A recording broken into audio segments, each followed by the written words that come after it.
Yeah. Raise your hand if you noticed that at the end of the video it said Advent 2022. Okay. Don't say anything to everybody who didn't raise their hand, okay? We're going to keep that between us. It'll be fixed by next week, I'm sure of it. I will have to say I was a little disappointed in you guys just a moment ago when Pastor Nathan said that all of the teachers and staff from Robertson Elementary are going to be here during our service next Sunday. That is the result of 20 years of sowing seed. Every gift purchased, and I could tell you more stories than just that, but what I am saying is the little things that you have been doing for many years sometimes begins to bear fruit, and if you don't see it, you miss out on an opportunity to give glory to God for what he is doing, because that is awesome. So next week, here's what I need you to do. I need you to be on it, because we are going to have a whole group of teachers, some of which have never set foot in a church, or maybe only time they set foot is when they're here getting gifts with the kids. And I need you to be welcoming. I need you to be ready to worship. I need the top to come off this place next week. Does that sound good? You guys with me on that? Good, because it's going to be good. I want you to know last week during service, I did not mention the tree on the north side of the property at all. Like I thought, I was pretty proud of myself, made it all the way through service, didn't mention the fact that there was a 50-foot tree right north of the church. Nobody else mentioned it either. The reason why I didn't mention it was, as I was driving in, I probably shouldn't tell you this. I'm going to do it anyways. While I was driving in last week, I'm driving up to the church. We'd put up all the trees. Some people very kindly had come and decorated. I mean, everybody who came and decorated last week, thank you so much. Just a matter of logistics, doing all of this stuff. Thanks to Tom Glenn for putting together these beautiful wood trees behind me. I mean, just a great team of people who just did a ton of work. And I'm driving by, and there's a church just north of us, Methodist Church, that had on their sign, first Thanksgiving, then Christmas.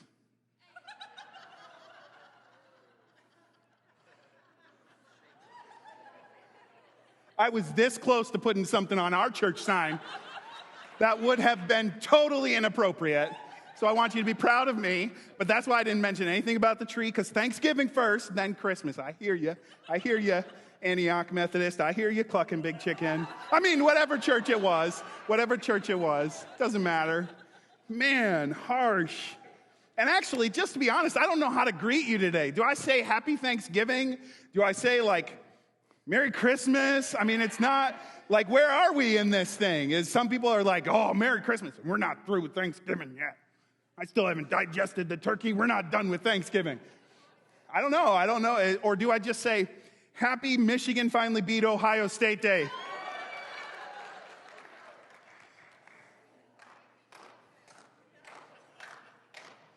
I love you, Sam. Is Everett in here too? No? Good. All right. Ohio State lost. That was awesome. Cowboys lost on Thanksgiving. You know, the only thing that's bad about that is absolutely nothing. Absolutely nothing is bad about that. It was like an early Christmas gift to me. It's like, thank you for that. I appreciate it.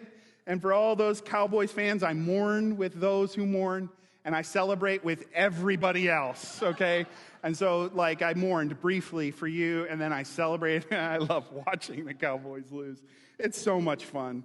It was an early Christmas gift to me. It's not technically Christmas yet.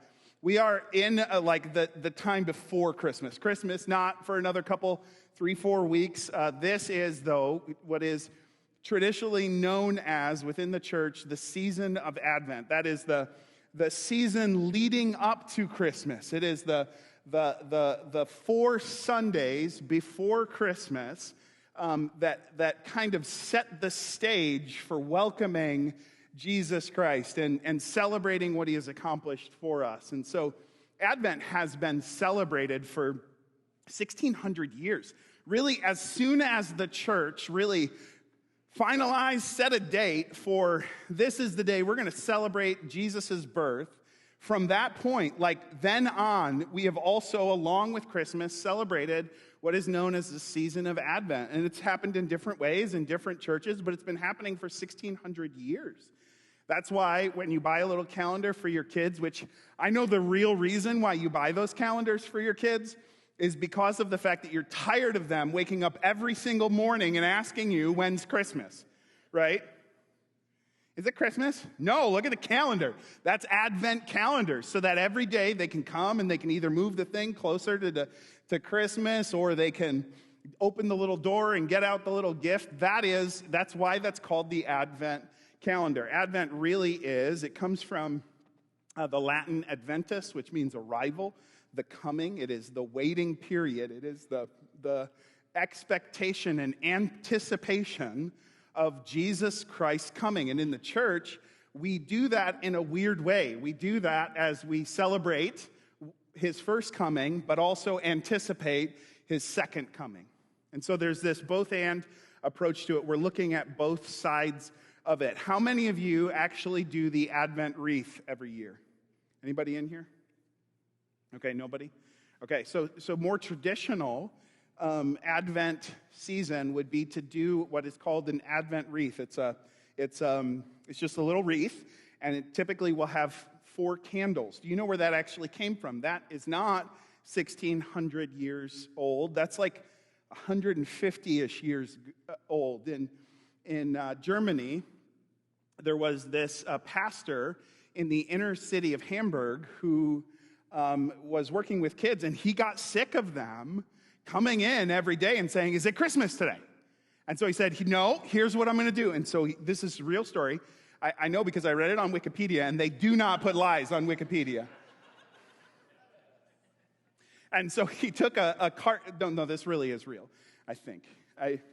It had one of those little numbers after it, which I think it means something on Wikipedia. Anyways, okay, so he took a cartwheel, like a car wheel, except a wooden cartwheel, and he set it on its side, and then he put these candles all the way around it, 24 of them, and every day he would light a candle, and the kids would say, okay, so it's not Christmas yet because not all the candles are lit. And then on the big Sundays, like the Sundays leading up to it, he would have larger white candles, and those he would light. And over time, that got narrowed down, and so some people who are more traditional in their observance of Advent will have an Advent wreath with candles that they light once a week, kind of leading up to Christmas. But as a church, and over those centuries and really millennia, there has been this kind of fourfold focus leading up to Christmas. 4 kind of themes, one for each Sunday, that leads up to the big celebration. First, hope, peace, love, or joy, and then love. Hope, peace, joy, and love. And some people celebrate them in different orders. Some people have them in different ways. But those are the big 4. Hope, peace, joy, and love. And for us, this season, we want to hit those major themes as well. Today, we want to talk a little bit about hope. Hope is such a part of this season. That's part of the year when the kids begin to look under the Christmas tree and see little presents wrapped there, and they begin to put all of their hope and dreams into those presents, right? And all their expectations for life and godliness is wrapped up under the Christmas tree. And they know when the day finally comes that their life will be fulfilled and all of the heartaches they've experienced in their little lives will be washed away when they open the presents under the tree. And that will last for exactly 47 minutes, and then they'll forget about them. But all the hope leading up to it is always there. This is the reason this time of year that you watch so many Hallmark movies. Really? You know 30 seconds into the movie exactly how it ends. Even before you watch the movie, you have a general idea of how it's going to end. Like, you don't even know who the characters are, general idea, this is going to happen. But 30 seconds in, you're like, well, this is going to happen, then this is going to happen, then this is going to happen. You know the ending of the story, but you keep watching it anyways because it's that time of year. This is why some of you go hunting. Never gotten one before, but I'm going again. Okay, sorry, too close to home. This is the time of year when hope becomes just the air that we breathe. And it says very clearly that hope is important in Scripture. Ecclesiastes chapter 9, verse 3, a verse we quoted last year, talks about the fact that twisted by sin, if we have no hope, then we all end up following our own mad courses. It's a great verse to kind of talk about what happens when you don't have hope. Hope is essential. Study after study says that hope is one of the main ingredients that is an indicator of whether or not men will have heart attacks. The other is whether they're married. And their mother-in-law is still alive. I'm sorry. I know. Sorry, I do apologize. But really, it is. If you have no hope, you are much more likely to have a heart attack than if you have something that you say, man, I'm looking forward to this, I have hope for this. You do not need hope in case you die tonight. You need hope in case you wake up tomorrow. Hope is for the living. Hope is for life. And without it, man, everything falls apart. But we want a specific kind of hope. Because Job chapter 8, verse 13 talks about a type of hope that a lot of people have that in reality amounts to nothing. Here's what it says in Job 8, verse 13. He says, the same happens to all who forget God. The hopes of the godless evaporate. You do not want a hope that evaporates when you need it most. You want a hope that is more substantial than that. Verse 14. Their confidence hangs by a thread. They are leaning on a spider's web. That is a verse to lay hold of when you think about hope. Because there's nothing wrong with spiders' webs. They're beautiful. They're weaved meticulously. They're just not very sturdy. You don't want to lean on it, right? It does what it's supposed to. It's effective for feeding the spider. The spider's web is great for trapping the fly so that the spider can come along and suck it dry, right? Like, that's what the spider web is for. And even in the mornings, when there's dew and the sun shines just right, you see a spider web beautifully weaved, meticulous, crystalline. When that dew is on it, you see it and you just step back and glory in the wonder of God's creation. You just don't want to use it as a hammock because it won't hold you. It's not what it's for. And we don't want our confidence hanging by a thread. So here's what we got to do. Before we get to the good stuff today, and there is good stuff. Before we get to the good stuff, we need to start with a good definition of what hope is. And I worked at this, and I thought about it, and I read, and here's the best definition that I think I can come up with, a starting definition of hope. Here is a definition. Hope is the anticipation of blank, and I'm not going to fill in the blank for you, because that's the whole point, is we fill in the blank. The anticipation of blank so I can be satisfied, safe, and secure. And what we do is every minute of every hour of every day, we constantly fill in the blank of what we're hoping in. what we're anticipating, what we're looking for, what we're expecting to happen, so that, with the purpose that, with the goal that, after that happens or after we get that blank, that we will be satisfied, we will be safe, and we will be secure. Every moment of every day we are weaving our own little internal kind of narratives about what is it that makes me satisfied and safe and secure in this moment. And we might fill that blank with all kinds of things. You might know already what it is that you are looking forward to, that you know when you get that or when that happens, that all of a sudden everything will be good. But let me give you some examples. Number one, happenings. I'll just call it happenings. This is when an event happens. So I'm looking forward to that day when, if only this something would happen. I get a promotion. I have that experience. I go on that vacation. I finally am able to make that move.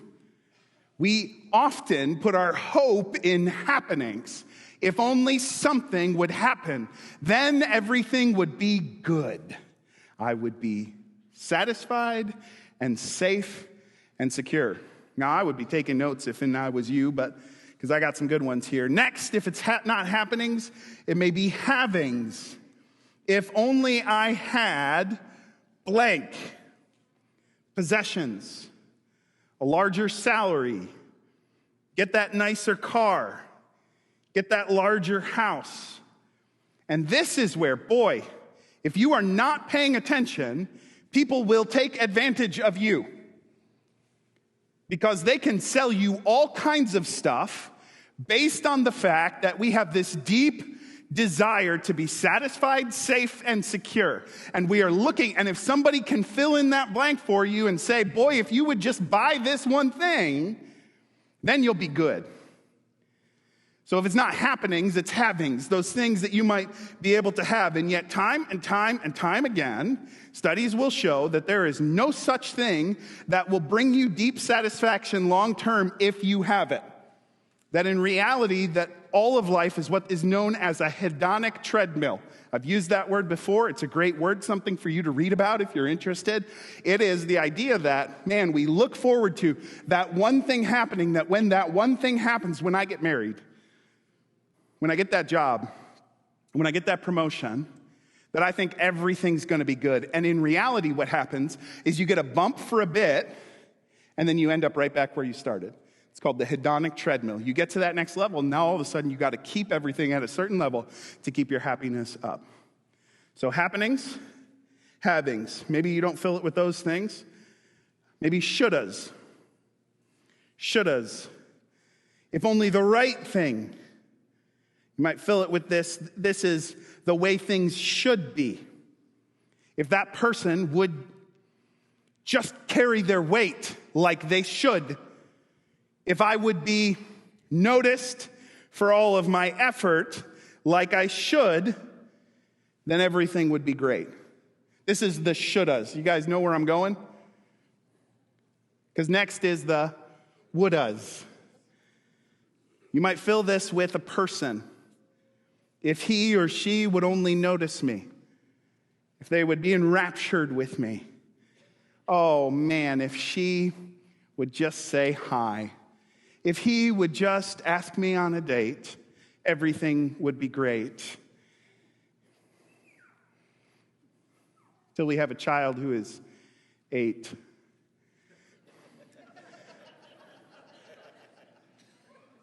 Really, though, this is where you get this imagined life. You think everything will be great if just that one person who is the prince, princess, and everything's going great for a bit, and you have this beautiful picture of what it will be, and then you think just when you get married, man, that'll be it. You put your hope into that, and then you get married, and you realize, boy, it's kind of hard. And then you think, you know what? We should bring a child into this mix, because that'll make things better. And let me just say, having a child does not make anything easier, okay? But that's the way it goes. We kind of keep pushing hope out there like, okay, so this didn't do it, so now maybe that next thing will, right? If only I have a child, then boy, everything will be good. And you have that drive pushing you that direction. Shouldas, wouldas, and couldas. Circumstances. If only this one situation were different. If only I were a little bit taller. If only I were a baller. If only I had a girl who looked good, I would call her. It's a prophet in the Old Testament said that, I think. But this is that situations that I don't control, saying, but if only this situation could happen to me. That's where I can put my hope. The anticipation of something, a happening, a having, a shoulda, woulda, or coulda, that maybe, just maybe, if that were happen, I would be satisfied, I would be safe, I would be secure. If only sounds good. Might even look good. But in reality, it cannot hold your weight. It's like leaning against a spider web. It will just give way. We do not want a hope that is weaved together in our own minds, or even worse, a hope sold to us by someone who just wants to suck us dry. Because there's a bunch of them that would. You don't want that kind of hope. You need something deeper and more real. Not if only. Don't trust the advertisements. The hope being peddled there is happenings and havings and shouldas and wouldas and couldas. We want hope that we can hold on to. We want hope that is a strong and trustworthy anchor for our souls. We want a hope that when we push all of our chips onto it, because I'm going to go back to that definition. Let me show you the definition here. There is something that we should fill that gap with. Push all of our chips onto it, and that type of a hope is not weaved together in our own minds. It is instead something that holds us in the midst of whatever. That's what we want. That's what we want to find. That's what we want to hold to. We want the thing that actually will satisfy, provide safety and security.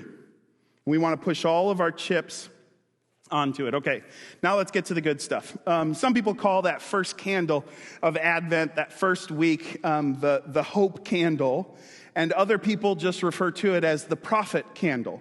The reason for that is because more than maybe anyone else in Scripture, the prophets really crystallized the hope and the expectations and the looking forward to Jesus Christ's coming more than any other. And probably Isaiah, more than the other prophets, did that very thing. So Isaiah is, I think, a great place for us to start. Let's dive into Isaiah. If you'd grab your Bibles, open them up to Isaiah chapter 9. Isaiah chapter 9. This is that great chapter where Isaiah shares with us and says, man, there's going to be a son who is born, a child will be born, a government's going to be on his shoulders.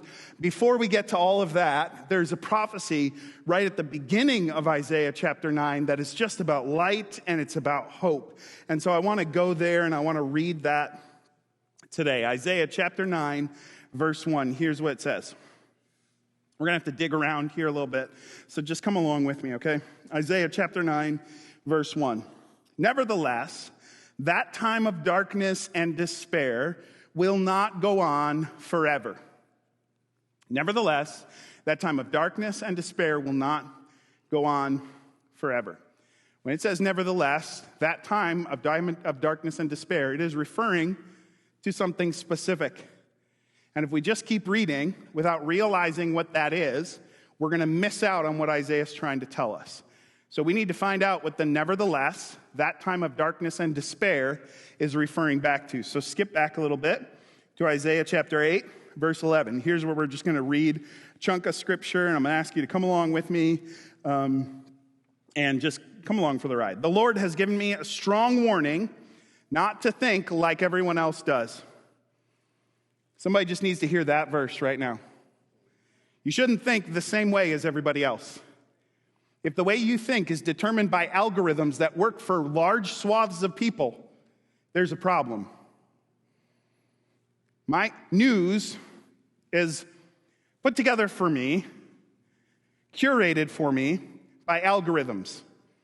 And man, if that algorithm works every time, and it works for a whole bunch of other people too, there may be a problem. Some people just might need to hear that. The Lord has given me a strong warning not to think like everyone else does. He said, don't call everything a conspiracy. Sorry, just had a little something there. Like they do, and don't live in dread of what frightens them. Don't call a conspiracy like they do, everything a conspiracy. And then he continues on. Make the Lord of heaven's armies holy in your life. He is the one you should fear. He is the one who should make you tremble. He will keep you safe. But to Israel and Judah, he will be a stone that makes people stumble. He will be and a rock that makes them fall. And for the people of Jerusalem, he will be a trap and a snare. Many will stumble and fall, never to rise again. They will be snared and captured. Preserve the teaching of God and trust his instructions to those who follow me. I will wait for the Lord, who has turned away from the descendants of Jacob. I will put my hope in him. I don't know if you hear what he's saying here, but Isaiah is saying, man, we turned away from God. God went ahead and turned away from us. And he says, still, I'm going to wait for him. I'm going to put all my hope in him, the one who has said, man, I'm done. He said, that's where I'm going to push all my chips. I'm pushing it all onto him. I'm putting him in that place where I am anticipating him doing something. In spite of the fact that he has turned away, I'm going to wait for him. I'm going to put my hope in him. Continues on. I and the children the Lord has given me serve as signs and warnings to Israel from the Lord of heaven's armies who dwells in the temple on Mount Zion. Someone may say to you, let's ask the mediums and those who consult the spirits of the dead with their whisperings and mutterings. They will tell us what to do. But shouldn't people ask God for guidance? Shouldn't the living seek guidance, or should the living seek guidance from the dead? Look to God's instructions and teachings. People who contradict his word are completely in the dark. They will go from one place to another, weary and hungry. And because they are hungry, they will rage and curse their king and their God. And they will look up to heaven and down at the earth. But wherever they look, there will be trouble and anguish and dark despair. They will be thrown out into the darkness. Did you catch what he says there? The Jewish people had forsaken God. And he says, man, even still, I'm putting my hope in him. As a result of them forsaking him, the Assyrians had come through and had already carried off the northern tribes. And so this is specifically talking to the people of Judah, but they're back and they're coming back for more. And it's scary. And they're just like, man, are we going to survive this? And he says, some people are going to mediums, those who can talk to the dead people for them. And they're asking for advice on how to survive from people who are dead.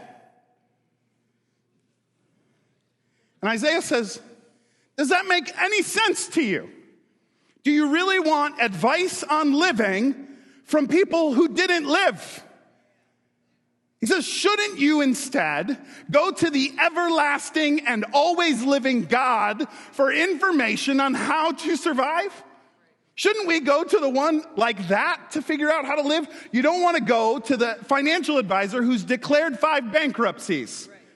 You don't want to go to the person who doesn't know how to swim for swimming lessons. You don't want to come to me for voice lessons, right? And you know that already. You don't need me to tell you. What I'm saying is it doesn't make sense to go to anyone but him in order to figure out how to live. Yet, that's exactly what they're doing. And he says, as a result, they're wandering around in the dark.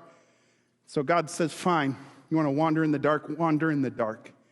And then they get mad at him because they're weary and they're hungry and they blame it on him.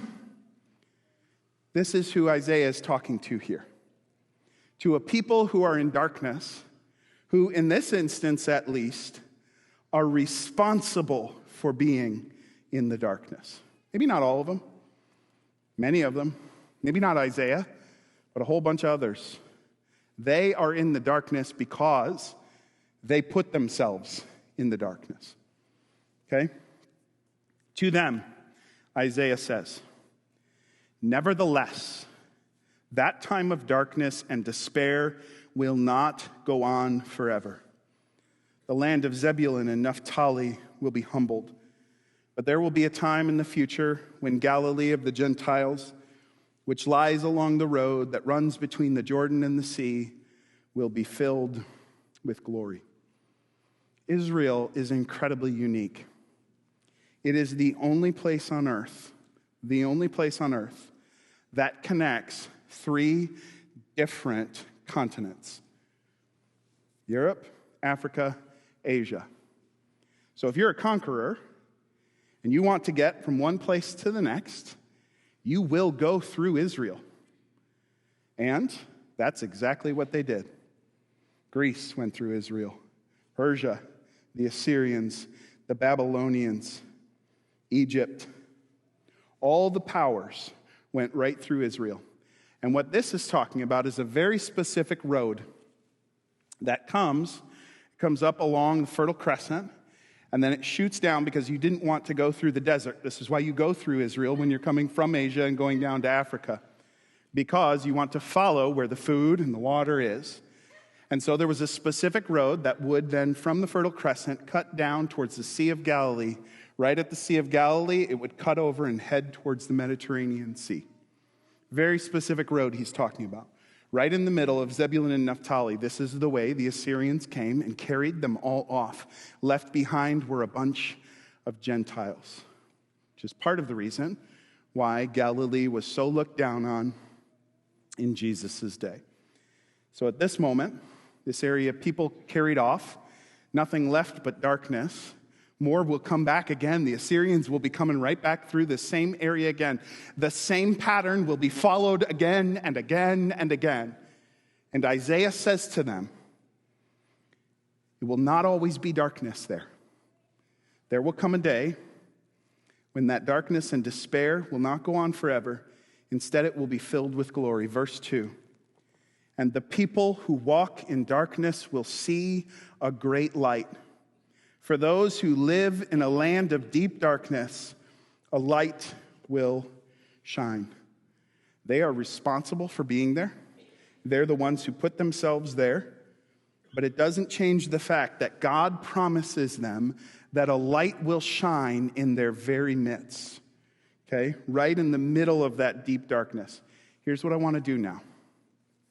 I want to read the fulfillment of this promise. So would you flip over with me to the fulfillment of that promise in Matthew chapter 4. This isn't the only fulfillment of this promise. You also see a little taste of it in Luke chapter 1 where Zechariah is prophesying over John. And there he says, because of God's tender mercy, the morning light from heaven is about to break upon us, to give light to those who sit in darkness and in the shadow of death, and to guide us to the path of peace. So there Zechariah says, oh man, it's beginning. John the Baptist, you're the one who's going to go ahead and make people anticipate the Christ again. He says, it's beginning. The light is about to dawn. So that's a little glimpse of the fulfillment of the promise. Now in Matthew chapter 4, though, you see this fulfills that promise. Okay, it very clearly says that. And so I want to read it. Matthew chapter 4, verse 12. Here's what it says. When Jesus heard that John had been arrested, he left Judea and he returned to Galilee. He went first to Nazareth, then left there and moved to Capernaum beside the Sea of Galilee, in the region of Zebulun and Naphtali. This fulfilled what God said through the prophet Isaiah. In the land of Zebulun and of Naphtali, beside the sea, beyond the Jordan River, in Galilee, where so many Gentiles live, the people who sat in darkness have seen a great light, and for those who lived in the land where death casts its shadow, a light has shined. This is it. This is the fulfillment of that prophecy. He says, you know how Isaiah said that back in Isaiah chapter 9. Now you get to see it realized, because here in verse 12, go back to it, When Jesus heard that John had been arrested, he left Judea and returned to Galilee. He went first to Nazareth, then left there and moved to Capernaum beside the Sea of Galilee in the region of Zebulun and Naphtali. When it says he moved to Capernaum, it means he moved there. It is very clearly Jesus didn't just stop there for a moment. The word is he moved there. He got his U-Haul. He went back to Nazareth. He's coming back from college, right before this story, even where this is happening in the story. He was just out in the desert. So he heads back to Nazareth, gathers up his stuff, packs it in a U-Haul, and he moves over to Capernaum, and he bases his ministry there for like a while. He calls his disciples there. The only disciple who's not from this area is Judas, okay? This is where he finds Peter and Andrew and James and John. This is where the vast majority of his ministry takes place. He heals Jairus' daughter. He feeds 5,000. This is where they catch the miraculous amount of fish. He heals a demon-possessed man. He healed Peter's mother-in-law, which coincidentally is why Peter betrayed him. No, I'm just kidding. That's not real. That's not real. Okay. He healed the paralytic. He healed the centurion's servant. He healed the woman with the issue of blood. All of that happens here in Capernaum where Jesus moved in. And why did he move in? Did you catch it? It says it right there in verse 12. When Jesus heard that John had been arrested, he left Judea and returned to Galilee. He went first to Nazareth, and then left there and moved to Capernaum. Why does he move in? He moves in because John had been arrested by Herod. He moves in as John is being led to his own death. And at first glance, first time I read it, second time I read it, third time I read it, every time I thought, oh, okay. So John got arrested, so Jesus is getting out of Dodge. Like, that's how it sounds, what's happening here, right? Like, Herod got John, and so Jesus is like, oh, man, I better be careful here. But that's not what happens. It's not what happens at all. See, because in this day, there were three major power players. Really, there was one, Rome. But Rome had decided they were going to split the land of Israel up for lots of reasons. They gave part of it to Herod Antipas. That's the one who arrested John. They gave some of it to Herod Philip. And some of it, they said, we're going to take control of this ourselves, and we will rule this with the Roman governor. Split the land up. You know your pastor loves you when he draws you a map. I've got a map for you today of what it looked like. Just ignore anything that looks goofy, because I drew this for you. This is my gift to you. You can see the three different areas here. Herod Antipas, Herod Philip, and the Roman governor. And these were ruled directly, of course, Rome was pulling all the strings, but were ruled directly by those people. Herod arrests John, not in Judea, but in Galilee. See, John had been baptizing in Judea, but then Jesus and his disciples moved into that area, or Jesus moved into that area, and so John heads north to Galilee. That's when he's arrested. In Galilee, which is that red area, which is controlled by Herod Antipas.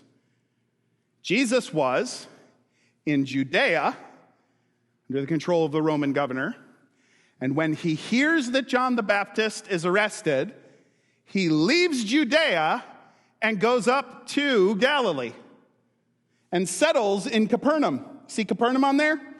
That is 8.5 miles away from Tiberias. Guess who's in Tiberias?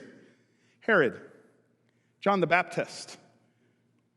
Jesus hears that John the Baptist is arrested, and he leaves the safety and the security of Judea and goes up to Galilee. And he moves into the neighborhood. 8.5 miles from Herod, who just arrested John, and right where John is in prison. Why would he do that? But to move right into the midst of the darkness. Zechariah had prophesied the morning is about to dawn, and you, John, will see that, and you'll be a part of that. But then that light flickers out. So what does Jesus do? He moves into the darkest of dark areas, the land where death casts its shadow. And Jesus said, if you're living there, I'm gonna too. He moves right into the neighborhood. For people who are responsible for living in their own darkness, he says a light will shine. For those not responsible, maybe just born there, a light will shine. Jesus moves into the neighborhood right in the face of his greatest threat, because that's where the darkness was greatest too. That's hope. A God who sees us sitting in darkness and moves into the neighborhood. You want to know what real hope is? Real hope. Real hope is not optimism.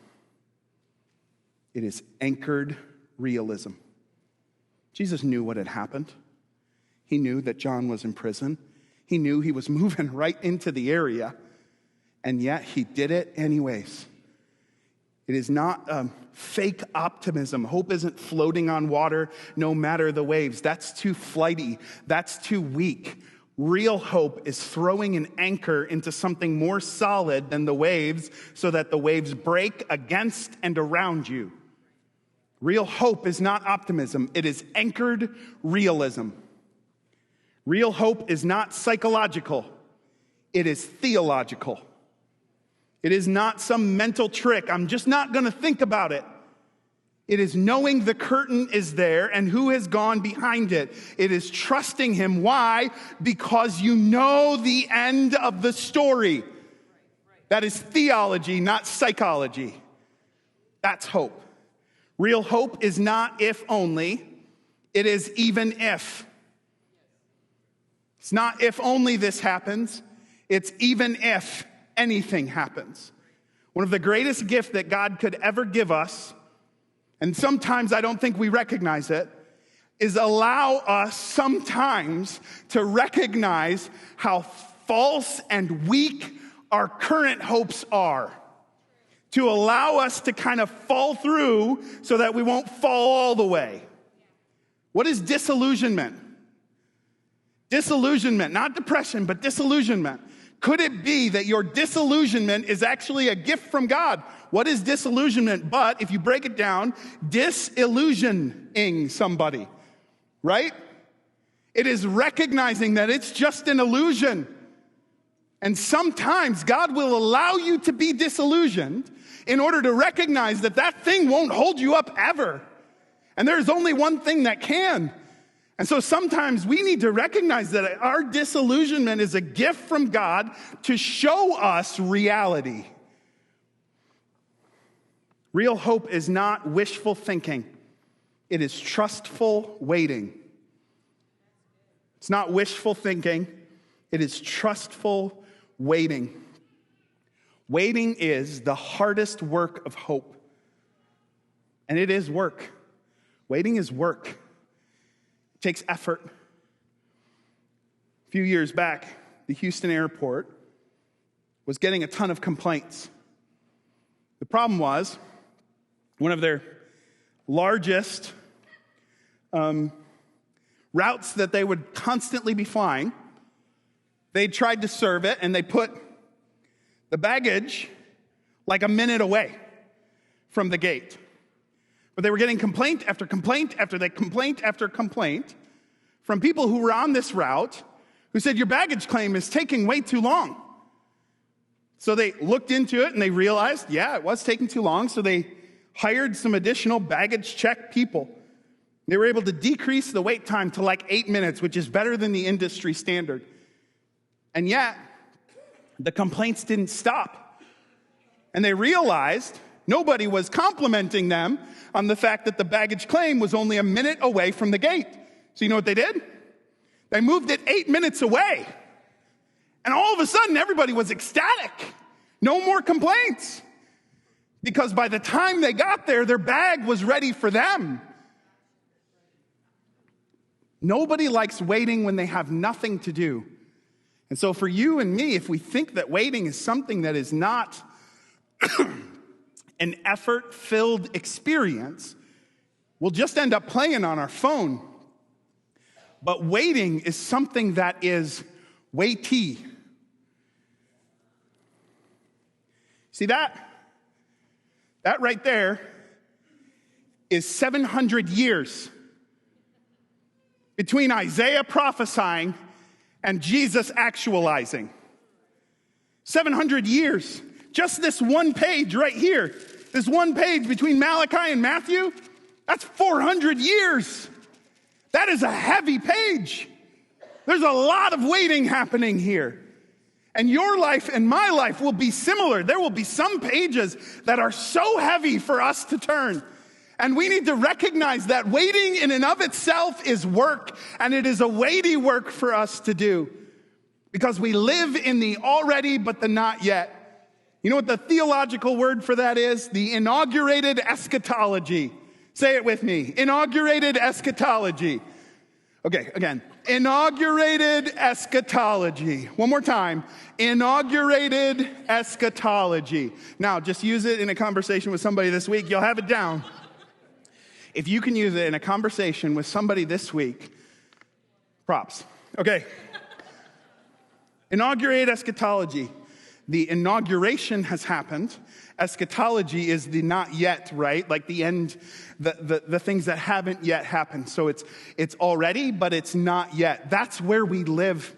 And so there are areas of our lives that are going to be very, very heavy to them because the wait will be long. And what we need in that time is not spider webs to hold us up. We need real hope. So your hope better not be flimsy like a spider's web. Don't trip over a misplaced psychological, wishful thinking, if only optimism. Instead, grab hold of an anchored, trustful, realistic, even if anticipation. That's real hope.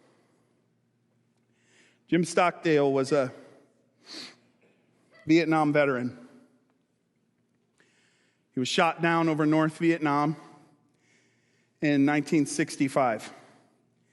He was the highest ranked POW at the Hanoi Hilton. Over 8 years, he was held, tortured 20 times. He had no rights, no release date, and no certainty. He was interviewed for a book I did for my master's degree, and if nothing else, that master's degree was good for sharing this story with me. He was interviewed and asked, "How did you make it through?" He said, "I never lost faith in the end of the story. I never doubted not only that I would get out, but also that I would prevail in the end and turn the experience into the defining event of my life, which in retrospect I would never want to trade." He said, "I never lost faith in that end." Then he was asked, "Who didn't get out?" Oh, and he said, "That's easy. The optimists. The people who said, we'll be out by Christmas." And then Christmas came and went. "We'll be out by Easter." Easter would come and go. "We'll be out by Thanksgiving." And then Christmas again. He said they died of a broken heart. Then he said this. This is a very important lesson. You must never confuse faith that you will prevail in the end, which you can never afford to lose, with the discipline to confront the most brutal facts of your current reality, whatever they might be. That has been coined the Stockdale paradox. The faith that you will prevail in the end, which you can never afford to lose, with the discipline to confront the most brutal facts of your current reality, whatever they might be. Optimism is too cheap, too flimsy to hold up the weight of reality. But trusting that we have a God who saw us sitting in darkness and said, I'm going to move into that neighborhood. He didn't wait for the neighborhood to clean itself up, to get gentrified. No, he moved in, and he brought light in the middle of the darkest of darkness.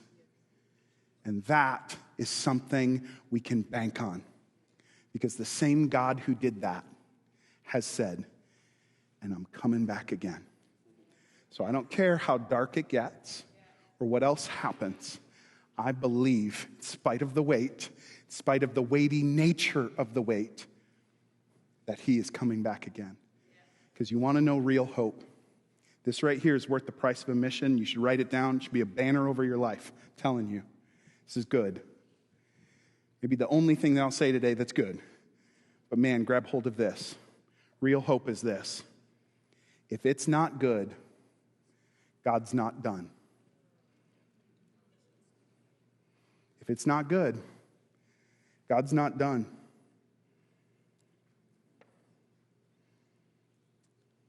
I was talking to someone just the other day who said, Christmas just, man, doesn't do it for me anymore. I've just had too much loss. And man, I respect that. And with just the most sincerity and humility, I would say, could it be that that's because the Christmas you expect is not the Christmas of reality? Could it be that your Christmas evaporated because it wasn't the right Christmas? Could it be that the weight of reality was too much for that commercialized web? Could it be that the thing you need most is Christmas? The God who said, they're sitting in darkness in the shadow of death, and there I'm going to move in, and I'm going to be with him. That's the whole point of Christmas, and that's when we need it the most, because we serve a God who understands what it means to live in darkness, to move into the neighborhood, to live in the shadow of death. I mean, 8.5 miles from the guy who arrested his cousin and would take his head, and there his ministry is launched. Right in the middle, right in the face of that darkness. What a God. That gives real hope. And that's Christmas. Jesus came. Put your hope fully in him.